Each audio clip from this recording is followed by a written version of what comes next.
Hello everyone. ये video एक ऐसे टॉपिक के डिस्कशन से रिलेटेड है जो कि टॉपिक है हाथी के दांत खाए के दूसर दिखावे के दूसर।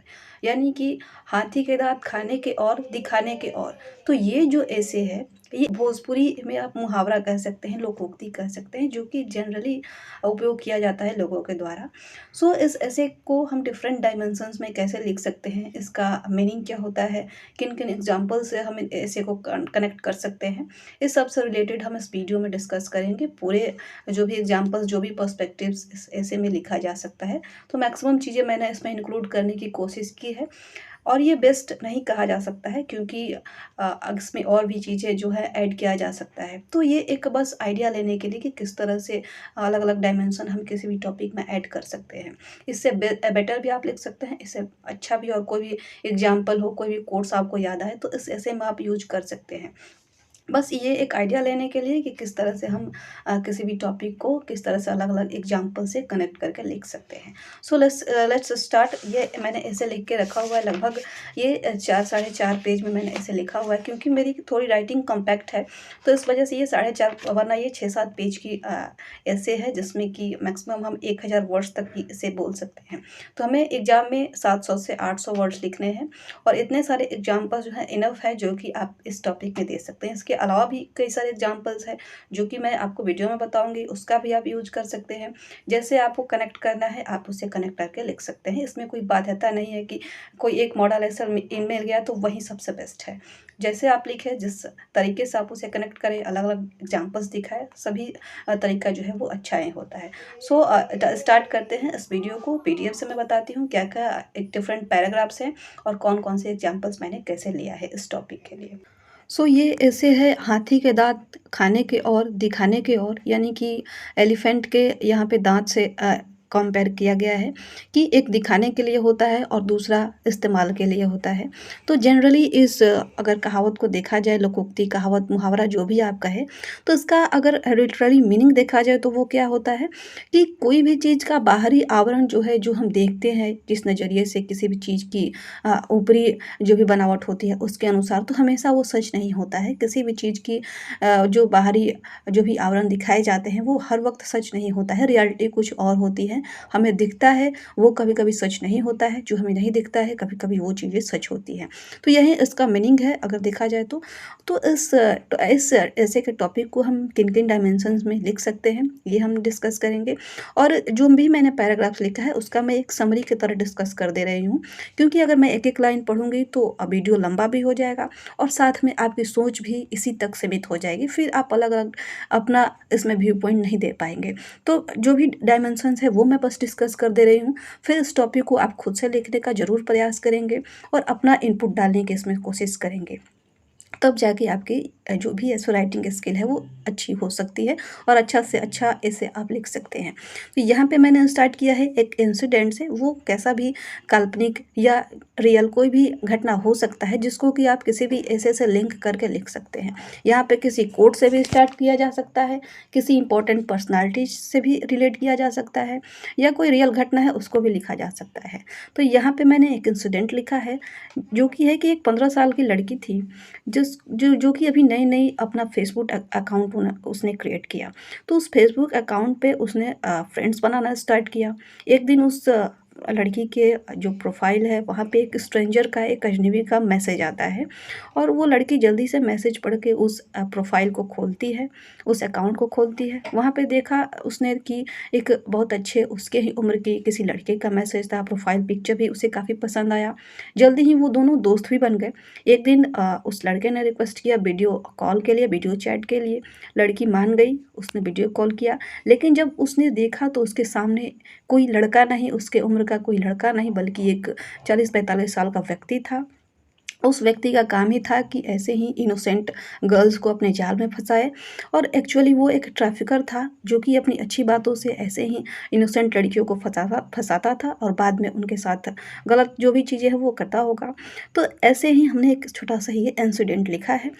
इस ऐसे का मैंने स्टार्ट ये छोटे से इंसिडेंट से किया है। अब इस नेक्स्ट पैराग्राफ में मैंने लिखा है कि इस तरह के इंसिडेंट, इस तरह की घटनाएं, इस तरह के न्यूज जो हम सुनते हैं अपने आसपास, ये हमें क्या क्या दिखाता है। ये बस हमें जानकारी ही नहीं मिलती इस तरह के न्यूज़ से, बल्कि ये कभी-कभी हमें जो भी रियलिटी होती है उससे भी हमें अवगत कराता है। हमें ये वार्निंग देता है, ऐसी घटनाएँ हमें वार्न करता है, हमें जो है जानकार बनाता है इन सब चीज़ों से कि जो भी हम बाहरी देखते हैं वो अक्सर सत्य नहीं होता है।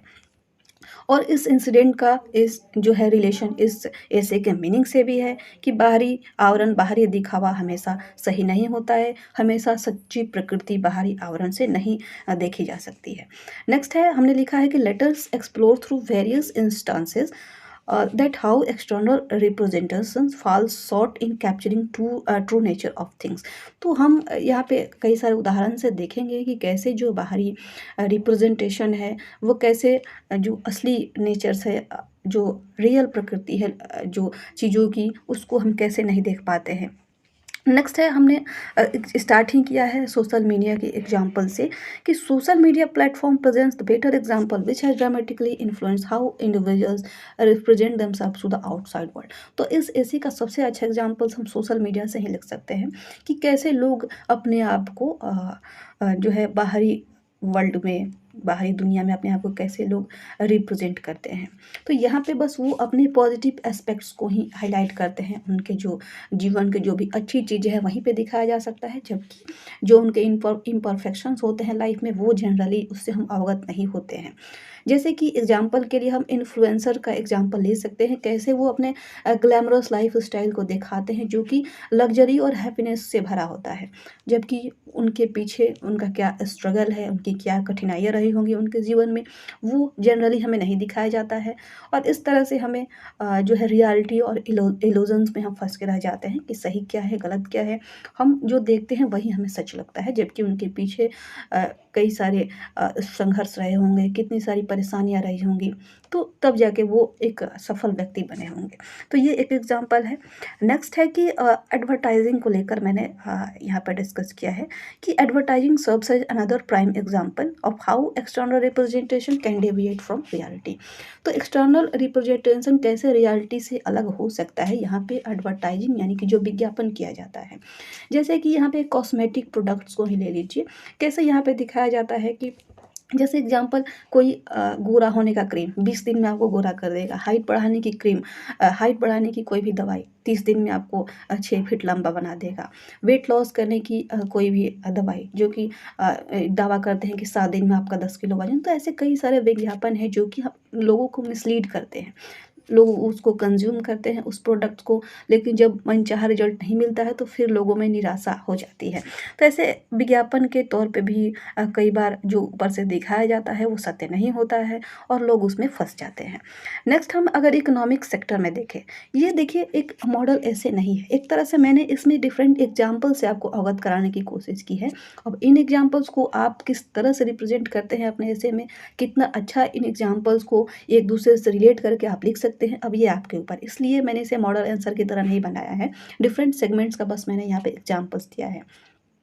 अब इकोनॉमिक सेक्टर में देखें तो इनवर्ड और आउटवर्ड अपीयरेंसेस में कितना डिफरेंस होता है। जैसे कि जीडीपी ग्रोथ देखा जाए या जो आर्थिक ग्रोथ रेट होता है वो दिखाता है कि एक देश कितना समृद्ध है, लेकिन ग्राउंड लेवल पे अगर देखा जाए ज़मीनी स्तर पे तो लोगों में गरीबी, भूखमरी ये सब भी चीज़ें पाई जाती हैं। तो किसी देश के जीडीपी को देखकर उसमें कितनी समृद्धता है इस बात का आकलन नहीं लगाया जा सकता है। जब ज़मीनी स्तर पे आते हैं तो कुछ सिनेरियो कुछ अलग ही होता है। यहाँ पे इंडिया का भी एग्जाम्पल दिया जा सकता है, जैसे कि रैपिड इकोनॉमिक ग्रोथ दिखाया जा रहा है पिछले कुछ दशकों में, लेकिन क्या लोगों की जो ज़मीनी स्तर पे रहने की जो स्थिति है क्या वो बदल रहा है उतनी जल्दी जितनी जल्दी ग्रोथ रेट दिखाई जा रही है? बिल्कुल नहीं। उसी तरह से यहाँ पे आप बिहार का भी एग्जाम्पल ऐड कर सकते हैं, किस तरह से बिहार का ग्रोथ रेट दिखाया गया, जहाँ पे इंडिया का शायद if I am not wrong 6.8% था ग्रोथ रेट, वहीं पे बिहार का 10.98%। तो इस तरह से कुछ डाटा जो आप यहाँ पे यूज़ करना चाहें, ऑथेंटिक डाटा, वो आप यहाँ पे यूज कर सकते हैं। तो किस तरह से दिखाया गया, लेकिन बिहार में क्या लोगों के जीने के स्तर सुधरी है, क्या महिलाओं की स्थिति सुधरी है, क्या यहाँ पे गरीब लोगों की जो स्थिति है वो सुधर पाई है? तो इसका जवाब होगा नहीं। तो ऐसे ही जो है यहाँ पे इकोनॉमिक सेक्टर में हम एग्जांपल लिख सकते हैं। सेम हमने एनवायरमेंटल सेक्टर का एनवायरमेंट से यहाँ पे दिखाया है कि किस तरह जो कंपनीज़ होती हैं वो हमें दिखाती हैं कि वो एक अनसस्टेनेबल प्रैक्टिस कर रहे हैं। यानी कि वातावरण के अनुकूल जो भी उनकी गतिविधियाँ हैं वो हैं। लेकिन यहाँ पे ऑयल कंपनी का अगर देखा जाए एग्ज़ाम्पल के तौर पे हम ले लेते हैं कि वो दिखाते हैं कि वो रिन्यूएबल एनर्जी का इस्तेमाल कर रहे हैं, नवीकरणीय ऊर्जा का इस्तेमाल कर रहे हैं, लेकिन दूसरी तरफ वो फॉसिल फ्यूल्स के एक्सट्रैक्शन में भी लगे हैं। तो इस तरह से लोगों को सच्चाई नहीं दिखाया जाता है और जो है लोगों को मिसलीड किया जाता है इस तरह के एडवर्टाइजमेंट से या जो भी कंपनीज हैं उनके द्वारा। फिर नेक्स्ट पैराग्राफ में मैंने हिस्टोरिकल इवेंट का एग्जांपल दिया है कि किस तरह से ब्रिटिश राज को इंडिया में वो अपने आप को दिखाने की कोशिश करते थे कि वो एक पीरियड ऑफ डेवलपमेंट लेकर आए हैं, आधुनिकता वो बढ़ा रहे हैं भारत में। लेकिन जो ग्राउंड लेवल पे जो रियलिटी थी, जो अंडरलाइंग रियलिटी थी, वो क्या था कि लोगों का अधिक से अधिक शोषण करना, यहाँ के लोगों को जो है यहाँ की आर्थिक स्थिति को बर्बाद कर देना, जो भी यहाँ के धन थे वो ब्रिटेन तक पहुँचाना, ये उनका असली मकसद था। लेकिन वो अपने आप को दिखाते थे कि वो यहाँ डेवलपमेंट कर रहे हैं, यहाँ पे वो मॉडर्नाइजेशन ला रहे हैं, लेकिन उनका मकसद कुछ और ही था। तो यहाँ पे इस ऐसे का टॉपिक से यहाँ पे रिलेट हो जाता है किस तरह से जो दिखाया जाता है वो जनरली सत्य नहीं होता है। अब आते हैं हम इंडियन एपिक्स, कुछ भारतीय महाकाव्य जैसे कि महाभारत और रामायण। तो यहाँ पे देखा जाए तो कोई भी कैरेक्टर्स हो, जैसे कि आप भगवान श्री राम का कैरेक्टर ले लीजिए, एक तरफ रावण का कैरेक्टर ले लीजिए, तो एक कैरेक्टर को बस उसमें अच्छाइयाँ ही दिखाई गई हैं, दूसरी तरफ एक कैरेक्टर को बस उसमें बुराइयाँ ही दिखाई गई हैं। लेकिन यहाँ पे देखा जाए कि अंडरलाइंग जो रियलिटी होती है वो कई बार डिफरेंट भी होता है। जैसे कि हम रावण और दुर्योधन का अगर एग्जाम्पल लेते हैं तो उनको एक विलेन के रूप में दिखाया गया है इन महाकाव्यों में। लेकिन उन दोनों के भी अलग पर्सपेक्टिव से अलग उनका मोटिवेशन था, जो कि यहाँ पे गुड और एविल के बीच में फ़र्क हमें दिखाता है। कुछ रावण के भी अपनी अच्छाइयाँ थी, लेकिन उसको बस बुरा ही रिप्रेजेंट किया गया है। तो इस तरह से हम अपने महाकाव्यों से एग्जाम्पल ले सकते हैं, और भी कोई आपके मन में एग्जाम्पल हो यहाँ पे आप उसे भी डाल सकते हैं। नेक्स्ट यहाँ पे मैंने लिखा है ये पॉलिटिकल सेक्टर से। अब पॉलिटिक्स में आप देखते हैं कि जैसे ही चुनाव आता है, नेता जो है यहाँ पे किसी स्पेसिफिक पार्टी का नाम नहीं लेना है, बस आपको पॉलिटिकल पार्टी से रिप्रेजेंट करना है कि कैसे कोई भी पॉलिटिकल पार्टी के कोई भी लीडर आते हैं, लोगों को मिसलीड करते हैं, फ्री बाइज का लालच दिया जाता है, तो लोगों को लुभाने के लिए अनेक वादे किए जाते हैं। लेकिन जब वो सरकार में आते हैं तो क्या वो वादे पूरे किए जाते हैं? बिल्कुल भी नहीं पूरे किए जाते हैं। कुछ परसेंट भी उसका नहीं पूरा किया जाता है, बल्कि उनका मकसद ही रहता है कि वो इलेक्शन कैंपेन में लोगों को लोक लुभावने जो भी जो लालच है वो दें, और उसके बाद वो सत्ता में आ जाए और फिर लोगों का अधिक से अधिक शोषण किया जाए। जो भी वादे किए गए हैं उन वादों के ठीक उल्टा काम किया जाता है। तो ये भी है कि कैसे रियलिटी जो है जो बाहरी जो दिखावा किया जाता है वो रियलिटी से कितना अलग होता है पॉलिटिकल सेक्टर में भी। नेक्स्ट यहाँ पे हमने लिखा है सो वी शुड नेवर जज a book by its cover, every coin has two faces. तो हर सिक्के के दो पहलू होते हैं, हमें कभी भी किसी बुक को उसके कवर से नहीं जज करना चाहिए। अब यहाँ पे हमने महात्मा गांधी का एग्जाम्पल दिया है कि जो 1917 में जब वो चंपारण में आए, तो क्या ब्रिटिशर्स ने उनको देख के सोचा होगा कि एक सिंपल धोती खादी के कपड़ों से बना हुआ जो व्यक्ति पहनने वाला है, दिखने में दुबला पतला है, क्या वही व्यक्ति एक इतने बड़े जनसंख्या वाले देश को लीड करेगा, उनका लीडर बनेगा और अंग्रेजों के नाक में दम कर देगा, उनको भारत छोड़ने के लिए यही व्यक्ति आगे मजबूर कर देगा। तो किस तरह से बाहरी आवरण को देखकर गांधी जी को अंग्रेजों ने कभी उनका जो इनर पावर था उनका कभी उन लोगों ने आकलन नहीं किया होगा। ये हमें महात्मा गांधी का भी एग्जाम्पल हो गया। सिमिलरली अब्दुल कलाम को देखा जाए, कितने सिंपलिसिटी से उनका पूरा लाइफ भरा था, कितने सिंपल नेचर के थे, लेकिन उनका जो अचीवमेंट है, उनका जो योगदान है साइंटिफिक इनोवेशन में, जो भी वैज्ञानिक नवोन्मेष हैं, जो भी तकनीक है, उनका कितना बड़ा योगदान है कि उन्हें मिसाइल मैन ऑफ इंडिया कहा जाता है। और पर्सनल लाइफ में भी वो कितने ग्राउंड टू अर्थ पर्सन थे, लेकिन उनकी योगदान को देखा जाए तो उनके सिंप्लिसिटी से उनके योगदान को कभी भी कंपेयर नहीं किया जा सकता है। तो कुछ ऐसे पर्सनालिटीज़ हैं जिनका कि हम एग्जाम्पल्स किसी भी ऐसे में अपने कोट कर सकते हैं, जैसे कि महात्मा गांधी, अब्दुल कलाम, विवेकानंद, बी आर अम्बेडकर। ऐसे इमेंस नंबर ऑफ पर्सनालिटीज़ हैं हमारे इतिहास से रिलेटेड, जिनको कि हम किसी भी तरीके के ऐसे में उनके एग्जाम्पल्स को ऐड कर सकते हैं। ठीक इसी तरह हम यहाँ पे स्वामी विवेकानंद का भी एग्जाम्पल दे सकते हैं कि जब वो धर्म सम्मेलन में भाग लेने के लिए गए शिकागो, तो उनके ड्रेसिंग सेंस को देखकर कई लोगों ने उनका मज़ाक भी उड़ाया। लेकिन जब वो भाषण देने के लिए मंच पे गए, तो सभी लोगों की बोलती बंद हो गई, सभी लोग मंत्रमुग्ध हो गए उनके भाषण से। तो बाहरी आवरण को देखकर लोगों ने उनका आकलन किया कि ये क्या प्रतिनिधित्व करेगा किसी देश का। लेकिन अपने जो भी ज्ञान है उसके दम पर सभी लोगों की बोलती उन्होंने बंद किया। तो यहाँ पे स्वामी विवेकानंद का भी अच्छा एग्ज़ाम्पल है जो कि यहाँ पे यूज़ किया जा सकता है। नेक्स्ट हमने यहाँ पे लिखा है कि चाइना का एग्ज़ाम्पल, किस तरह से वो जो भी कंट्रीज़ हैं कई सारे, Pakistan, Sri Lanka, Kenya, Mongolia, Laos, तो ये सब जो भी देश हैं इनको ये इंटरेस्ट पे लोन देता है, फिर इनके इंफ्रास्ट्रक्चर को बनाने में हेल्प करवाता है। लेकिन जब बहुत सारे लोन के तले ये कंट्रीज़ अब दब जाते हैं, कर्ज़ा नहीं चुका पाते हैं, तो कैसे वो इनके जो भी इंफ्रास्ट्रक्चर में बनवाने में हेल्प करता है, फिर उसको वो एक्वायर कर लेता है। तो इस तरह से यहाँ पे चाइना का भी एग्ज़ाम्पल दिया गया है जो कि आप इस ऐसे के टॉपिक को रिलेट कर सकते हैं। तो इतने सारे एग्ज़ाम्पल्स मैंने इसमें बताया, अलग-अलग dimension, historical, political, economical, environmental, साथ में सोशल मीडिया से रिलेटेड, कुछ पर्सनैलिटी से रिलेट करके हमने इस एसे को लिखा। और भी कई सारे एग्ज़ाम्पल्स आपको अगर याद आए तो वो आप इसमें ऐड कर सकते हैं। लास्ट में हमने लिखा है कि thus we can say that world is filled with in instances where the external representation of reality does not align with the truth विनीथ। तो हम इस तरह से कह सकते हैं कि पूरा विश्व जो है वो ऐसे इमेंस नंबर ऑफ एग्जाम्पल से भरा हुआ है। ऐसे कई सारे उदाहरण हमारे सामने हैं जहाँ की एक्सटर्नल रिप्रेजेंटेशन जो होता है वो जो अंदर की सच्चाई है उससे बिल्कुल अलग दिखाई देता है।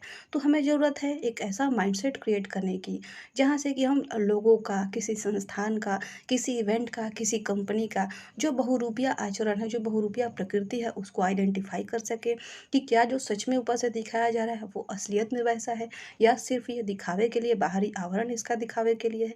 तो ये सब अगर हम समझने में सक्षम हो जाते हैं, तो हम ऐसा सोसाइटी क्रिएट करेंगे जो कि सब्सटेंसेस को वैल्यू दिया जाएगा वहाँ पे। तो इस तरह से हमने इस ऐसे को एंड किया है और कई सारे एग्ज़ाम्पल्स भी आपने देखा। तो ज़रूरी नहीं है कि ये बेस्ट ऐसे है, लेकिन हाँ, ऐसे इसे तो नहीं कहेंगे मॉडल ऐसे, क्योंकि मैंने इसमें बस एग्जांपल्स आपको बताए हैं कि इस तरह से आप अपने ऐसे में इस टॉपिक जो है हाथी के दाँत खाने की ओर, दिखाने की ओर, तो इतने सारे एग्जांपल्स, इतने सारे पर्सपेक्टिव व्यू पॉइंट्स आप इस ऐसे में डाल सकते हैं।